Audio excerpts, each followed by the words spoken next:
नङा दाथ' बिसायख'थिनि बोथोर नालाय बेवहाय मन्थ्रियानो जा गिबि मन्थ्रियानो जा बा सोरबा MLA आनो जा गासैबो बिसायख'थिखौ लानानै बयबो माने बेस्थ' आरो जोंनि गासै जि नोगोरारिफ्राबो गासैबो बेस्थ' जायफ्रा राजखान्थि खालामदों बिस्रा जों बोरै देरहानो हायो बोरैहाय गोहोखौ मोननो हायो आरो जायफ्रा रायजो राजा साधारन मानसि बिसिना जाहैबाय माब्रैहाय जोङो मोजां केन्डिडेट आरो मोजां हान्जा मोजां सरकार मोननो हायो बिनि थाखाय बयहाबो मोनसे बिसायख'थियाव मिजिं थायो सिमां थायो आसा थायो बेखौ लानानै बयबो सावरायो बयबो गावबा गाव लाइनआव माने खामानि मावो ओंखायनो दा बे बोथोराव जोंनि मानव गेदेर गिबि मन्थ्रि डक्टर हिमन्त बिश्व शर्माया बिसायख'थि फैनायजों लोगोसे जिहेतु बिसायख'थिनि समाव खुनु जौगाखांनायनि हाबाफारिफ्रा मावफुंजाया स्किमफ्रा ओंखायनो बेफोर जाहाथे BTC इलेक्शननि सिगां BTC आव मावनो हायो बिनि थाखाय मोनफ्रोमबो डिस्ट्रिक्टआवनो DC निफ्राय लानानै गासै अफिसार आरो जोंनि MLA आरो MCLA EM बिथांमोनखौ लायै रिभिउ खालामदों आरो बेजों लोगोसे बिथाङा जिहेतु बिसायख'थि फैदों हान्जानि पार्टिनि मावथिफोरजोंबो बिथाङा मिटिं खालामबाय थादों गतिके बेवहाय बुङाब्लाबो जों बयबो मिथिगौ जे बिसायख'थि फैनायखाय बेफोरखौ माने दा हाबाफारि लानानै खामानि मावनाय जादों गतिके थोंजोङै बेनो आरो बिसायख'थिखौ लानानै नोंथांमोनहा मोनबेसे बियाबाव बिसायख'थि गेलेनाय जायो आं होननानैथ' नङा आंहा बुंथिगिरि जानायनि थाखाय बेवहाय थोंजोङै जेरावबो बाहागो लानायनि खाबु थाया अदेबानि जिहेतु आङो BJP निफ्रायनो MLA जादों आरोखि दा बे हिसाबै नोंथांमोनाबो सोंदों दा BJPआ हारसिङै बिसायख'थिखौ गेलेगोन BTC आव बेखौ अलरेडि फोसावबाय आरो थांखि लाबाय आरो बुंगासिनोबो दङ दा 40टा सिटआव बबे जायगाया BJP नि थाखाय मोजां देरहानो हाथाव बेखौ नायगासिनो दङ दा 25निफ्राय 30सो सिटनि गेजेराव गेलेनायनि बाथ्राखौ बुंबाय थादों अदेबानि जुदि गासिबावबो मोजांब्ला हयथ' लासै फैगोन थांखिया आरो मा होनो गासिबो रायजो राजानि साननाय हनाय गासिबो रायजो राजाफोरनि सानफ्रोमबोनि जिउआव सौग्रावनाय माखासे जेंना रायजोफ्रा मा लुबैयो मा जानानै दं बेफोरखौबो मोनथिनो थाखाय आरो BJP राजखान्थि हान्जानि माने मावथिफ्रा बबे जायगायाव बिसिबां दं माब्रै दं बिसायख'थि गेलेनो हाथाव नंगौना नङा बेफोरखौबो नायनो थाखाय दा BJP हान्जानिफ्राय साफा मानसिखौ बिबान होनानै मोनफ्रोमबो BTC नि समस्थियाव थिसननाय जादों गतिके बे हिसाबै बेनि गासै रिपर्टआ फैखांनायनि उनावसो BJPआ माने थांखिखौ लागोन जे बेसेबांथा समस्थियाव आरो बबे समस्थियाव बिसायख'थिखौ गेलेगोन माने BJP खुंथाय समावनो BTR माबाया जादों थेवब्लाबो BJPखौ BTC आव माने सासन खुंनायाव माने बाजादों बा ओनसोलारि राजखान्थियाथ' राजखान्थियानो बेबायदि साननाया थाखागोन बयनावबो बयबोथ' मोनबा लुबैयो जे गावनि लुबैनाय गावनि हास्थायनाय हान्जायानो सरकार जाथों अदेबानि राजखान्थिया राजखान्थि बिसायख'थिया बिसायख'थि बेवहाय रायजोनि भटआसो माने मोनसे माबाखौ होगोन मा होनो थांखिखौ होगोन बा फिथाइखौ होगोन जे रायजो राजाया सोरखौ मानि थाखाय मा जाहोननि थाखाय सायख'यो बिनि सायावसो आरोखि ओमफ्राय राजखान्थि हान्जायाव खुनु हारि थाया आरो राजखान्थि हान्जायाव खुनु रिजनेल बा स्टेट रिजनेल जोंनाथ' दा काउन्सिल रिजनेल UPPL आरो BPFआ बिदि होननानै साननानै लानाय जायो जे बड'लेण्डनि जायगानिनो राजखान्थि हान्जा थिग बेबायदिनो AGP खौ साननाय जायो कि बियो आसामनि मोनसे ओनसोलारि राजखान्थि हान्जा बाखि हान्जाफोरखौ राष्ट्रीय होननानै जायखौ बुङो बे हादोर नाङै मोनसे हान्जा गतिके जोंनि जिथु संबिजित बे संबिजिताव राजखान्थि हान्जा बयबो दानो हायो मात्र राजखान्थि हान्जाया गावबा गावसो थांखि लायो जे सोरनि खामानि मावनायनि एलेकाया रायजोनि गेजेराव ना हादोरनि गेजेराव अदेबानि नोङो रिजनेल पार्टिब्लाबो नोंबो दस्रायावबो इलेक्सन गेलेनायाव पार्टिसिपेट खालामनो हायो बेयाव जेबो बादा गैया ओंखायनो बड'लेण्डआ मोनसे खुंथायारि मोनसे बेबस्था आरोखि एडमिनिस्ट्रेटिभ मोनसे बियो मा होनो एरेन्जमेन्ट बा मा होनो एलेका गतिके बे एडमिनिस्ट्रेसनखौ सालायनो थाखाय हादोर एबा रायजोआव जि खान्थिजों सालायो बिसायख'थि फाथिनानै बिजाथि बेवहाय माने सायख'नानै बेवहायबो मन्त्रि सभा बायदि एग्जिकिउटिभ काउन्सिल दानानै सालायनाय जायो आरो बेनि गासैबो रोखोमानो एखे गतिके बे हिसाबै राजखान्थि भाबै रायजोनि बिसायख'थियाव जेरैबायदि बा हादोरनि बिसायख'थियाव जेरैबायदि बड'लेण्डनि बिसायख'थियाव बे एखे रोखोमनि आरो बेयाव जेबो फाराग गैया आरो मानसियाथ' बेनो बे राष्ट्रीय हान्जाबाबो बड'लेण्डनि मानसियासो बेवहाय भट गेलेगोन खालि पार्टिनि नामाल' बिजेपि जागोन नाथाय मानसिया बड'लेण्डनिनो जाजोबगोन गासिबो आरो बड'लेण्डनि थाखायनो बिसोरो पलिसि लानांगोन खामानि मावनांगोन आरो बड'लेण्डनि मानसियानो भट होनानै बिसोरखौ माने देरहाहोनांगोन होमब्लासो सरकारखौ दानो होगोन ओंखायनो जेबो फाराग गैया ओमफ्राय गासै पार्टिनि थांखियानो जाहैबाय हादोरनि आरो माने नोगोरारिफोरनि थाखाय खामानि मावनाय थिग बिदिनो बिटिसिनि आरो बड'लेण्डनि नोगोरारिफोरनि थाखाय खामानि मावनाय खुनु मोनसे हारिनि थाखाय नङा जों जुदिअ दिनै बिपिएफ आरो इउपिपिएलखौ बर'नि पार्टि बर'नि थाखाय बर'नि होननानै सानोब्लाबो बेवहायबो बे पार्टिनि एजेन्डाया गुबुन गुबुन हारिफोरखौबो माबोरैहाय जौगाखांहोनो हायो बेनो दिनैहाय भिजन डकुमेन्ट्सनि गेजेरजों इउपिपिएल हान्जाया गासै बिटिसिआव रायजो जानाय गुबुन गुबुन हारिफोरखौ बिसिनि राव हारिमु बिसिनि सिनायथिखौ बोरै गोजोर खालामनो हायो आरो बिसिनि मोनथायफोरखौ बोरै मोनहोनो हायो बिसोरनोबो माबोरैहाय क'क्राझार इउनिभार्सिटि केम्पासखौ बड'लेण्ड इउनिभार्सिटि हिमन्त बिश्व शर्मा बिथाङानो खालामदों बिनिस्वर ब्रह्म इन्जिनियारिं कलेजखौ बिथाङानो खालामदों आरो दिनै क'क्राझार गभर्नमेन्ट कलेजखौ इउनिभार्सिटि आपग्रेड खालामनायाबो बिथाङानो क'क्राझाराव मेडिकेल कलेजनि माने दायथ' लानानै मावबोनायाबो मानव गेदेर हिमन्त बिश्व शर्मा आरो दिनै तामुलपुराव जिथु मेडिकेल कलेज खालामदों बिथाङानो माने एकर्डनि गेजेरजों बेखौ थाबनो मावफुंनानै बिटिसिआव रायजोआ लुबैनाय बायदि जौगाखांनायखौ लाबोनांगौ होननानै दिनै मेडिकेल कलेजखौ लुदों जेराव बावैसो समनि उनावनो बेवहाय माने फरायसाफ्रा एडमिसन लानानै फरायनो हासिगोन दिनैहाय उदालगुरियाव इन्जिनियारिं कलेज लुफुंगासिनो दं बेवहाय बड'लेण्ड माने इउनिभार्सिटि केम्पास बारे बारे बुंबाय थादों हिमन्त बिश्व शर्मा मानव गेदेर बिथाङा आं उदालगुरि जिल्लानि पानेरि समस्तिनि आं एमएलए आंखौबो बुंबाय थादों जे उदालगुरियाव टेम्परारि न' दिहुननानै होब्लाबो बेवहाय इउनिभार्सिटि केम्पासनि माने माबाखौ आरम्भ खालामसिगोन खिन्थु जोंसो हा दिहुननो हायाखै टेम्परारि न' दाबो होनो हायाखै थिग तेजपुर सेन्ट्रेल इउनिभार्सिटियाबो उदालगुरियाव केम्पास खालामनो नागिरदों दा हा बिगासिनो दङ जों हाखौ दाबो फाइनेल खालामनो हायाखै बिनि अनगाबो लामा सामा बानायनो थाखाय दा दिनै बिटिसिनि बाजेटआव आगोलनि बिपिएफआव बिदि मोनाखैमोन जेराव मोनफ्रोमबो बोसोरावनो 500 कोटि थाखा गुडविल मिशननि नामाव बिटिसिआव हरबाय थादों एक्सट्राय मानव गेदेर डक्टर हिमन्त बिश्व शर्माया गतिके बेवहाय पार्टिजों खुनु खोथा गैया बिथाङा जुदि राष्ट्रीय हान्जानि थाखाय बा माने बेबायदि गुबुन राजखान्थि हान्जानि थाखाय बर'फोर थानाय राजखान्थि हान्जा नङैनि थाखाय बड'लेण्डआ मोजां जानाय नङा बर'फ्रा मोजां जानाय नङा होननानै जुदि जोङो जेखौ दा सानबाय थादोंमोन अब्लाथ' बिथाङा बेफोर खामानिखौ मावनो नाङामोन दिनै जुदि जोङो बिजिरनानै नायो जों नुयो जे दिनैनि दिनाव जायखौ बिजेपिया दैदेनबाय थादों मानव गेदेर हिमन्त बिश्व शर्मा बिथांनि अनगा जोंनि गोदो गोदायनि दैदेनगिरिफोर मानव गेदेर रुपनाथ ब्रह्मनिफ्राय लानानै जेसेबां दंमोन रावबो मन्थ्रियानो आसाम सरकारनि रावबो बर'फोरनि थाखाय बेबायदि खामानि मावनानै होफेराखै जों जुदि दा हिसाब लायो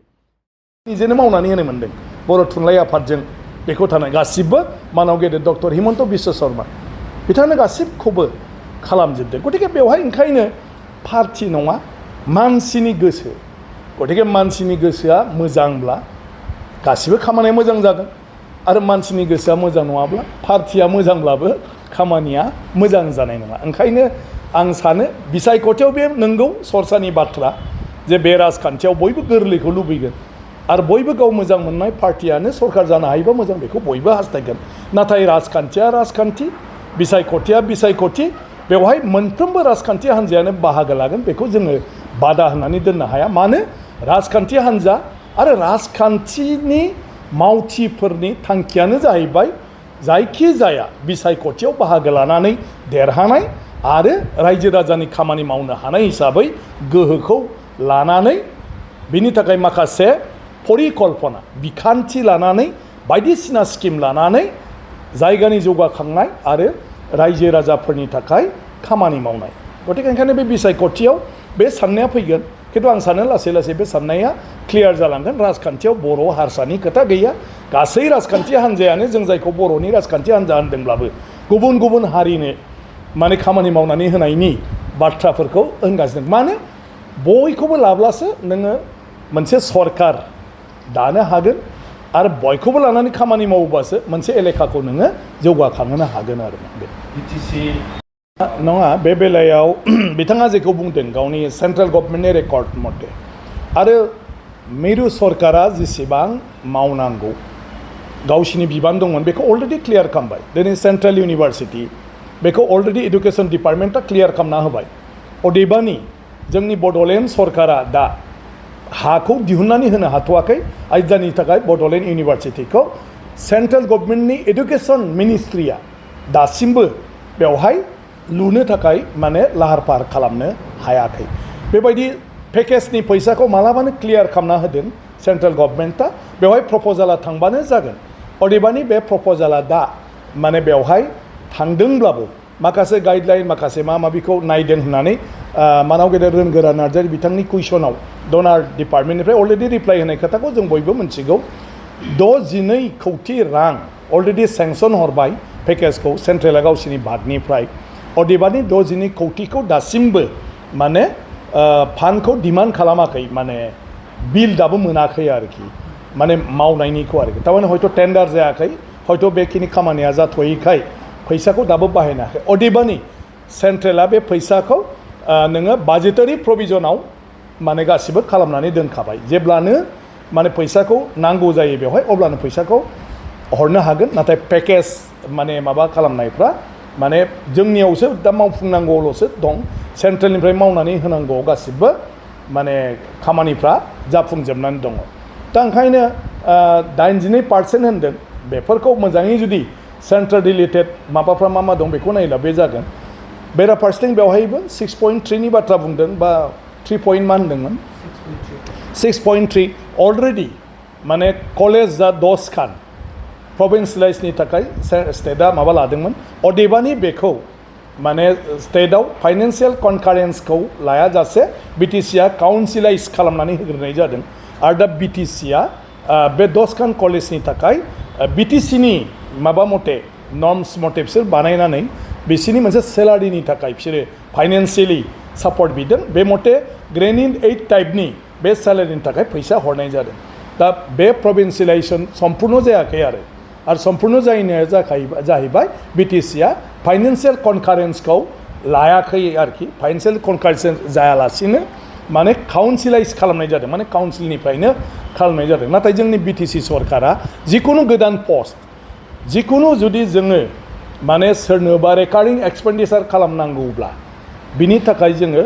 बाजेटआव बेखौ लाबोनांगोन आरो बिनि थाखाय जोङो स्टेट गभर्नमेन्टनिफ्राय माने फाइनान्सियेलि कनकारेन्सखौ लानांगोन आरोखि फाइनान्सियेलि जों बिसोरनिफ्राय पारमिसनखौ लानांगौ बे खामानिखौ बिटिसिआ मावनाय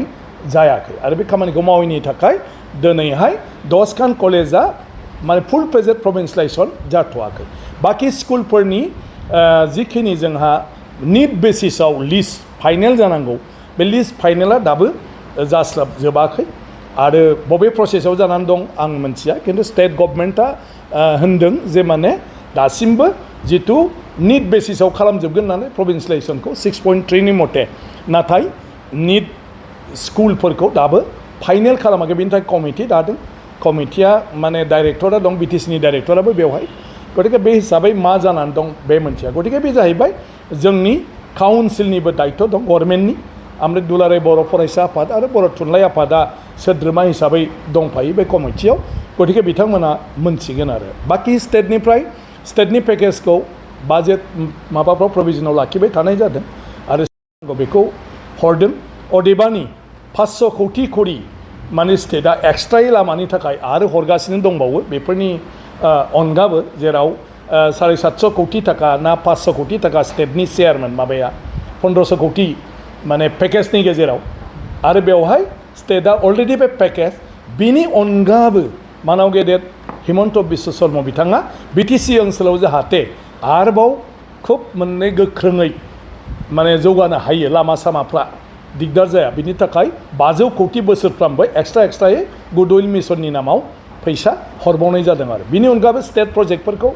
दा गोबां हरनाय जादों बिटिसिआव गतिके जिखिनि माखासे खामानिफोर दं मावबाय थायोबा जालांगोन एनडिबिनि केस उइथड्रलनि खामानियाबो गोबां आवगायबाय आं निजे खेबसे थाफानो मोनदों आरो बे थाफानायाव जिखिनि बाथ्रा होदोंमोन दिनै बेखौ स्टेट गभर्नमेन्टआ सेन्ट्रेलजों रायलायनानै नियानि केसफोरखौ दा स्टेटनि आन्डाराव माने लाबोबाय आरोखि दा बेनि उनाव माखासे खामानिफोरखौ जों बेसेबां पारसु खालामनो हादों बिनि सायाव सोनारगोन खारन स्टेटनि आन्डाराव फैबाय दा बेखौ जोङो उइथड्रलनि नटिफिकेसन होनानै माने पाब्लिक प्रसिकिउटरनि गेजेरजों जों बे केसफोरखौ मुभ खालामोब्ला स्टेटनि जाहैबाय नालाय केसआ आरो स्टेटआ बेखौ जिहेतु एसुरेन्स होदों बे केसफ्रा दा उइथड्रल जाजोबगोन दा बेफोरखौ गासैखौबो एसेसमेन्ट खालामनानै हयथ' ओरैनोथ' बुंनाय नङा 82% इमप्लिमेन्टेसननि बाथ्राखौ बुंदों आरो ओंखायनो जोंहा दा बिटिसिआ आरो जोंनि एकर्ड खालामग्रा आफादफ्रा गोबां गावनि थरफनिफ्रायनो मावनो गोनां गोबां जोंहा खामानि दं आरो बे खामानिफोरखौ जुदि जों बयबो थाब मोजाङै मावलायलायबा जेरै सेन्ट्रेल इउनिभार्सिटिनि थाखाय हा नांगौ भेटेनारि कलेजनि थाखाय जोंहा हा नांगौ एग्रिकालसार कलेजनि थाखाय जोंहा हा नांगौ इउनिभार्सिटि केम्पासनि थाखाय जोंहा हा नांगौ बायदिसिना बेफोरखौ जुदि जोङो थाब जोंनि आफाद आरो लोगोसे बिटिसि सरकार जुदि बेफोरखौ थाब खालामनानै होनो हायोब्ला सरकारा डिसिसन लाखाजोब्बाय नालाय जोंनाव बेफोर थाब इमप्लिमेन्ट जाजोबगोन दा ग्राउन्डआव जाथ'वाखै आरोखि खिन्थु गोजौ लेभेलाव क्लियारेन्सआ माने जाजोब्बाय आरो दा बेफोर हाबाखौ मावोब्ला दा 1500 कोटी थाखा दुलाराय बर' फरायसा आफादा जुदि 1500 कोटी थाखाखौ आगोलाव सेन्ट्रेला बिहरबाय थादोंमोन जेसे हागौ थाबनो पेकेजखौ हरनांगौ होननानै गतिके मोनफ्रोमबो आन्चलिक एबसुफोरखौ जुदि दायित्व होनानै बबेबा 5 कोटी 10 कोटीनि जुदि प्रजेक्टफोरखौ खालामजोबनानै हरनायमोनब्ला खेबसेयावनो नैबे 5 बोसोरनि गेजेराव दा बे 1500 कोटीनि पेकेजआ मावफुंजाजोबसिगौमोन आरोखि दा जोंहा पेकेज हरनायाव लेट जादों खिन्थु फाइनेन्सियेलि अलरेडि गभर्नमेन्टआ प्रभिजनखौ खालामनानै दोनखाजोब्बाय आरोखि बाजेटारि प्रभिजनखौ बे मथे एलकेसनबो होबोबाय थादों खिन्थु जोंहा प्रजेक्ट प्रप'जाल साबमिसनफ्रा एसे लेट जाबोदों ओंखायनो दुलाराय बर' फरायसाहाबो बिबान दं जिहेतु दुलाराय बर' फरायसा आफादनोसो खोथा होदों 1500 कोटी रांखौ दा दुलाराय बर' फरायसा आफादा आन्चलिकसिम गोख्रों मावथि दं गतिके प्रत्येकटा आन्चलिकफोरखौ जुदि जे नोंसिनि आन्चलिकआव 15 कोटी हरनोसै नोंसिनि आन्चलिकआव 5 कोटी नोंसोरनो अडिट'रियाम नांगौ ना नोंसोरनो माबा मोनसे बेलेग माने कलेज बानायनांगौ ना स्कुल बानायनांगौ ना बले गिदिर दालां माबाफोर बानायनांगौ जेराव डिपार्टमेन्टआ हायाखै बेबायदि होननानै जुदि आन्चलिक एबसुफोरखौ दायित्व होजोबनायमोनब्ला आं सानोमोन दाहालागै 1500 कोटीया मावफुंजानानै 1500 कोटीनि खामानिया जाजोबसिगौमोन दा ओंखायनो पेकेजनि आरो गुबुन बड' एकर्ड इमप्लिमेन्टेसनाव जोंहाबो माने माखासे मावनो गोनां बिबान दं आरो बे बिबानफोरखौ जों थाब मावलायोब्ला बर' गोरोबथाया माने आबुङै मावफुंजाजोबगोन आरोखि होननानै बुंनो नागिरा आं मोनसे बाथ्राखौ बुंबाय थादों जे जोंहा बड'लेण्डआव जोंनि खुंथायनि जिथु सिस्टेम एडमिनिस्ट्रेटिभ जिथु सिस्टेम बेखौनो जोंहा माने गायसननो थाखाय गोबां खामानि दंबावो फुराफुरि जों गायसननांगौ दा बड'लेण्डआव जोंनो स्पेसियेल गोहोम मा होदों पेरेलेल रायजो बायदि जे जों गावनो आयेन आफाद माने जनानै बे आयेन आफादाव जोंनो होनाय जि बिबान डिपार्टमेन्टफोर बेफोरखौ मावफुंनायनि थाखाय बायदिसिना जोङो माने आयेन दानानै लानो हायो बानायनानै लानो हायो आरो दानांगौ आसाम गभर्नमेन्टआव आं दा बुंथिगिरि नाथाय आसाम गभर्नमेन्टआव दा 40टा डिपार्टमेन्टनि जि आयेन दायो बे आयेना बड'लेण्डआव माने मावफुंजाया गोग्लैया दिनै बड'लेण्डआव गाव आयेना दानानै खामानि मावनाया जाथ'यैखाय आसामनि जिथु सोलिबाय थानाय आयेनजोंनो दा बड'लेण्ड सरकारा खामानिखौ मावथ'गासिनो दं आरो जों बेवहाय आबुङै मोजां आयेन दानानै लानो हायैनि जाहोना जाहैबाय बड'लेण्डनि एसेम्ब्लि आयेन आफादखौ जों दाबो आबुङै दाफुंनानै लानो हायाखै जोंहा बड'लेण्डनि आयेन आफादाव दाबो आबुं अफिसार गैया बड'लेण्डनि आयेन आफादनो जों दाबो आबुं गोहो होनाय जायाखै बेवहाय स्पिकारा खालि एसेम्ब्लियाव चेयार माने मासि लानायनि अनगा बेहा माने बड'लेण्डनि आयेन आफादनि सायाव बायदिसिना खामानि मावनायनि गोहोखौनो दाबो जों बड'लेण्ड सरकारा माने होनाय जायाखै आरो बड'लेण्ड आयेन आफादनो गतिके आयेन आफादा जेब्लासिम गोख्रोङै गायसनजाया आयेन आफादाव जेब्लासिम जथुम जयै बायदिसिना डिपार्टमेन्टनि खामानिफोरखौ मावनायनि आयेनखौ जों दानानै लानो हाया अब्लासिम जोङो बड'लेण्डआव जेसेबांखि थाखा फैसा हराथों मानो बेखौ जों मावफुंनो हाया आरो बे सिस्टेमा थिग जायैखायनो दिनै बाजेटआव हरनाय 800निफ्राय दिनैहाय 1000निबो बांसिन फैसा जों मोनबाय अदेबानि बोसोरफ्रोमबो 300 रां 200 रां जों मावफुंनो हायि जाबाय थादों बोसोरसेयाव बेखौ नोंथांमोनानो माने खौरां बिजोंनि गेजेरजों माने फोरमायबाय थादों आरो बिनि गुबै जाहोना मानसिनि होननानै आं साना सिस्टेमनि गतिके सिस्टेमखौ जोङो गायसननानै लानांगोन दा जोङो 22 बोसोर जाबाय आरो इलेक्टेड गभर्नमेन्ट हिसाबै जों 20 बोसोरानो जाबाय 20 बोसोराव जोङो बिथिं एसे गोसो होयिनि थाखायनो एडमिनिस्ट्रेसनखौ गायसननायाव जोंहा दिनै बेफोरबायदि माखासे जेंनाया जाबाय थादों आरोखि ओंखायनो एडमिनिस्ट्रेसनखौ जों सेटआपखौ फुराफुरि गायसननांगौ जोंनि सासे एग्रिकालचार अफिसार जि गाहायसिन साब डिभिजन लेभेलनि अफिसार बिथाङानो आबादारिफोरखौ डाइरेक्ट माखासे माने बेवहाय डिसिसन होनो हानाय जानांगौ आरो आबादारिफोरनि जिथु हास्थायनाय लुबैनाय बेखौ बिथाङानो गोजौआव फोरमायहरनानै बेखौ मावफुंनानै होनो हानाय बे सिस्टेमफ्रा जानांगौ आरोखि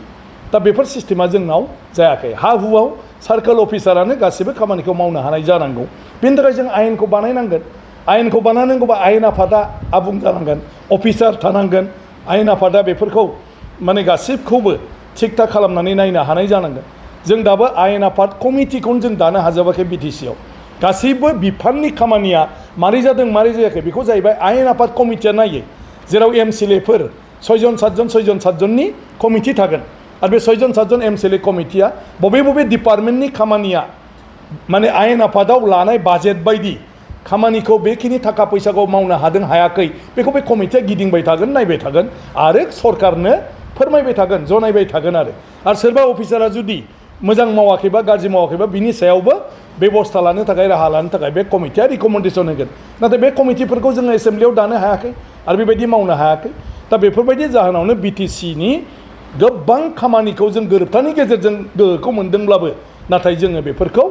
मोगथाङाव मावफुंनो हायैनि थाखाय दिनै बड'लेण्ड जानानैबो जोङो खामानिफोरखौ जायै मोनदों आरो सोबावनो मालायखौ थगायदों जोङो सानफ्लांबाय थादों आसलते गोहोआ जोंनि गासिबो दिनै सेन्ट्रेलनि स्किम जा स्टेटनि स्किम जा गासिबो जोंनो हरनाय 40टा डिपार्टमेन्टनि अफिसारफ्रानो इन्जिनियारफ्रानो बेफोर स्किमखौ बानायो आरो बेफोर स्किमखौ इमप्लिमेन्ट खालामो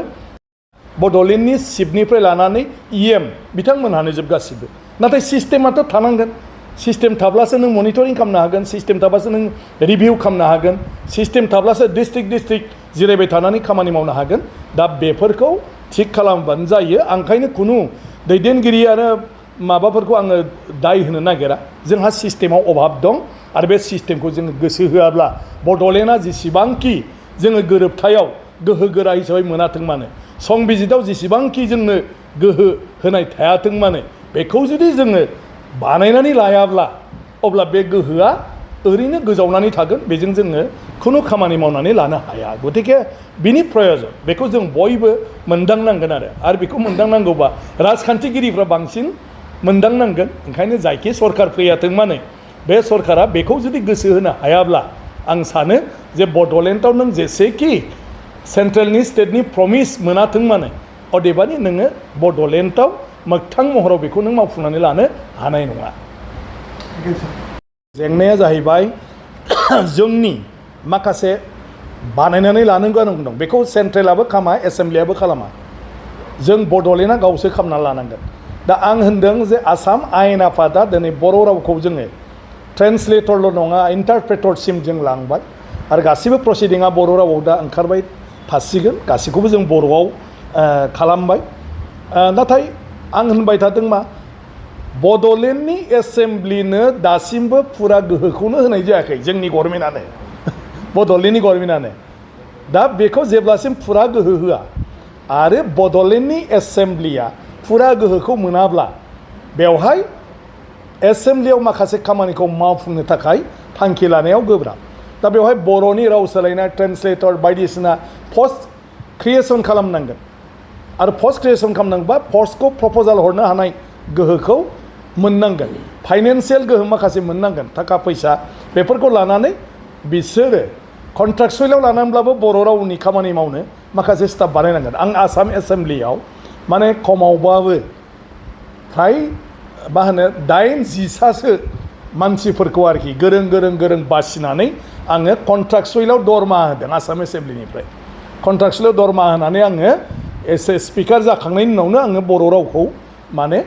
खामानि मावहोदों आरो खिन्थु आसाम एसेम्ब्लिया फुरनांगौ मोनसे गोहो आबुं गोहो थानायखायसो आसाम सरकारा बा जोंनि संबिजिदा जेखौ होदों बेबायदि जोंनो मावफुंनो होनायखायसो आसाम आयेन आफादाव आं बेफोरखौ मावनो हादों आरो दा बड'लेण्ड सरकाराव ओंखायनो आं होनबाय थादों जे बड'लेण्डनि आयेन आफादखौ जोङो गोहोगोरा खालामनांगौ आयेन आफाद थाब्लासो बियो रायजो बायदि जायो आरो ओंखायनो दस्रा काउन्सिला आयेन आफाद गैया जोंनि बड'लेण्डआल' आयेन आफाद दं ओंखायनो बड'लेण्डनि आयेन आफादखौ जों गोहोगोरा खालामनो हायाब्ला बड'लेण्ड सरकारा गोहोगोरा जानो हाया मानो सरकारा गासिबो खामानि मावनायनि जेफोर थांखि बे थांखिखौ आयेन आफादाव पास खालामब्लासो बे खामानिखौ मावनो हायो दा आयेन नांजोबगौ दा नोङो मोनसे दाख्लै जादों जे एक्साइसआव जौ बथलाव माने माखासे टेक्स दाख्लै इम्प'ज खालामदोंमोन अदेबानि जोंनि संबिजिदाव जायखिजाया जुदि टेक्स लानांगौब्ला माबा मोनसे रेभिनिउ लानांगौबा खाजोना लानांगौब्ला अब्ला बेखौ गिबियावनो आयेन महर होग्रोनांगोन आरो आयेन महर होखांबासो नोङो टेक्सखौ इम्प'ज खालामनो हागोन माने टेक्स खांनायनि थाखाय नोङो बेखौ माने मा होनो मानसिखौ नारसिननो हागोन आरो मा आयेन गैयाबा खालामनो हाया दा बड'लेण्डआ बेखौ आयेन लायालासिनो ओरैनो एक्साइज डिपार्टमेन्टआ माने नटिस जारि खालामदों दा बे संबिजित हिसाबै नों खुनु बेबायदि बिटिसि सरकारा टेक्स कालेक्सन खालामनो हाया जुदि टेक्स कालेक्सन खालामनांगौबा रुल नांगोन पन्सायतआबो जुदि कालेक्सन खालामो बेयाव पिएनआरडि डिपार्टमेन्टआ रुल मोनसे लाबोनांगोन आरो रुल लाबोआबा पन्सायतआबो खालामनो हाया ओंखायनो बड'लेण्डआव बे खालामनो हायाखिसै बेखौ मानो हायाखिसै एसेम्ब्लियाव अफिसार गैया नालाय बे बाथ्राफोरखौ सावरायनाय जायाखै एसेम्ब्लिनि अफिसारफ्रा फोरमायनाय जायाखै आरो एसेम्ब्लिनाव सोंनांगौ होननानैबो बड'लेण्ड सरकारनि एक्साइज डिपार्टमेन्टआ बेखौ सानाखै ओंखायनो बेखौ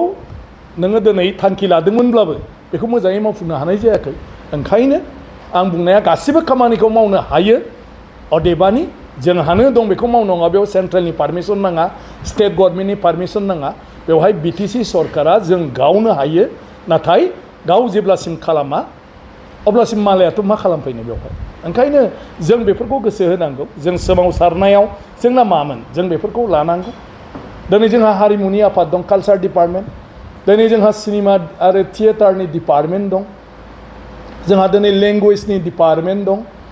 माने हारिनि थाखाय जुदि खामानि मावथारनोब्ला अब्ला बे डिपार्टमेन्टनि दारै नों पलिसि लानानै मावोब्लासो बर'फ्रा हारिनि थामोनथा रैखाथि आरो बर'नि राव हारिमु थुनलाइ बेफोरनि थाखाय जोबथाखौ लानानै सेन्ट्रेल आरो स्टेट सरकारखौ रायबाय थाबाथ' जाया जोंनो होनाय डिपार्टमेन्टनि गेजेरजों बर'नि राव हारिमुखौ जोङो गोजोर खालामनो थाखाय जोङो माने जौगाखांहोनो थाखाय 1000 कौटि रां 800 कौटि रां बे कौटि रांनिफ्राय बै डिपार्टमेन्टफ्राव फैसा होनानै जों पलिसि लानानै खामानि मावोब्लानोथ' जोंनि बर'फोरनि सोमावसारनायनि फिथाइखौ जों मोनगोन गतिके सरकाराथ' होबाय जोङो दिनै बेफोरनि थाखाय बिदोंमोन नाथाय जोंनो ओनसोल गुबुन गुबुन हारि माहारिखौ लानानै एलेखाखौनो सलायनायनि गोहोखौ जोंनो होदों ओंखायनो सलायनायनि थाखाय जों गावनो माखासे फर्मुलाखौ जों दिहुननांगोन बोरैब्ला जोंनि जेंनाफोरखौ जोङो सुफुंनो हायो ओंखायनो बेखौ जुदि जोङो गोसो होयोब्ला आं सानो गासैबो बर'फोरनि लुबैनाय हास्थायनाया जाफुंजों बे पार्टिजों खोथा गैया मानसि हिसाबै साफ्रोमबो राजनैतिगिरिफ्रा बेबायदि माने सानस्रिजों थांनांगोन जे बर' गोरोबथायाव मा दंमोन बेखौ जोङो गासैखौबो मावफुंनांगौ आरो मावफुङोब्ला आं सानो 5 बोसोर नाङा 1 बोसोरावनो गासैखौबो मावफुंनो हायो बिजेपिया 25निफ्राय 30थासिम बियाव बिसायख'थि गेलेनो केम्पेइन खालामगासिनो बेनि गेजेरावनो आनएक्सपेक्टेड दोलोनिफ्राय नोंथांनो बबेबा मोनसे बियाव बिसायख'थि गेलेनो पस्ट खालामोब्ला नोंथांनि थांखिया मा जागोन जिहेतु नोंथांनि नामा सम सरसा जाबाय बिटिसिआव फैनानै सिबसानानै ना दासिम बेबायदि जेबो गैया जोंनि पार्टियाव जोंना जाहैबाय बड'लेण्डनि जौगाखांनायनि थाखाय आरो बड'लेण्डनि नोगोरारिनि थाखाय बिजेपिआबो मोनसे राजखान्थि हान्जा हिसाबै बिबान दङ हादोरखौनो दिनै बिबान लानानै खामानि मावबाय थादों जेला बे जायगायावबो ओंखायनो बड'लेण्डनि खुंथायावबो जोङो पार्ट जानांगौ बाहागो जानांगौ ओंखायनो बिसायख'थियाव बाहागो जायोबासो बेवहाय एमसिएलए थागोन आरो एमसिएलए थायोब्लासो बेवहाय बिजेपिनि साननाय हनाय आरो बिजेपिनि जेफोर बिखान्थि बे बिखान्थिखौ सरकारखौ बुंनो हागोन बा बिटिसिनि जिथु एसेम्ब्लि बे एसेम्ब्लियाव बेफोर बाथ्राफोरखौ दैखांनो हागोन ओंखायनो बे हिसाबै दा बिसायख'थिखौ गेलेनो नागिरग्रोनाय जादों ओंखायनो दा बेवहायनो दानो बेबायदि दैदेनगिरि बेबायदि सोरखौबा एकदम ओरै लाबोथारनांगौ बेखौ दा बिजेपियाव सानथ'नाय जायाखै आरो दा बिजेपिया माने माब्रैहाय समस्तिफ्राव माने रायजोफोरनि फोथायथिखौ लाबोनो हायो आरो बिजेपिनि फारसे रायजो राजाफोरनि साननाय हनाया मा आरो जोंनि बिजेपिनि मावथिफ्रा बेबायदि इलेक्सन गेलेनो हानायसिम बेवहाय खामानि मावनो हादोंना हायाखै बेफोरखौ नायबिजिरनो थाखाय साफा साफा माने इनचार्ज बिबानगिरि हिसाबै बेवहाय मोनफ्रोमबो 40टा समस्तियाव दैथायहरनाय जादों दा बिथांमोना जि रिपर्ट होगोन बेखौ बेस खालामनानैसो स्ट्रेटेजिखौ खालामगोन दा इलेक्सन गेलेगोन बेल' जाथ'दों बिनि उनाव बेबायदि बाथ्रा जेबो फैथ'वाखै आरो आंनि बेलायाव आंथ' सासे माने आसाम आयेन आफादनि बुंथिगिरि गतिके आङो खुनु बिसायख'थियाव थोंजोङै बाहागोबो लानो हाया आरो राजखान्थि बाथ्राफ्रावबो आङो बाहागो लानो हाया दिनै बेवहाय आंबो सासे बिटिसिनि नोगोरारि हिसाबै आरो आं दिनै गावखौ न'आव फैनायाव जायगायाव फैनायाव माने नोंथांमोना सोंनाय हिसाबै आंनि जिथु माने मा होनो गावनि साननाय गावनि बुजिनाय गावनि मोनथिनाय आरो गावनि जिथु अभिगथा एक्सपिरियेन्स बेखिनिजों मोन्दांथिजों आं नोंथांमोननो बेखिनि बाथ्राखौ बुंदों आरो अदेबानि पार्टियाव थायोब्ला पार्टिया जि बिबान होयो बेखौनो मावनांगोन बिटिसिआव इलेक्सन गेलेनायाथ' बाद दोन भिसिडिसिनि चेयारमेन जानो थिनब्लाबोथ' उपाय गैया नों पार्टियाव उख्रायनो हाया गतिके माब्ला मा जायो बेखौ पार्टिया जि डिसिसन लायो खिन्थु बे बिराद गिदिर पार्टि बे पार्टियाव जोंनि माने मावथिफोरनि खोथाया खुनु सोलिया पार्टिनि पलिसि स्ट्रेटेजि बे मथेसो बबाव सोरखौ बबे जायगायाव दोनोब्ला खामानिफ्रा मोजां जायो बेखौ नायनानैसो बिबानफोरखौ राननानै होनाय जायो गतिके दा बिजेपिया बे बाथ्रासिम दाबो फैथ'वाखै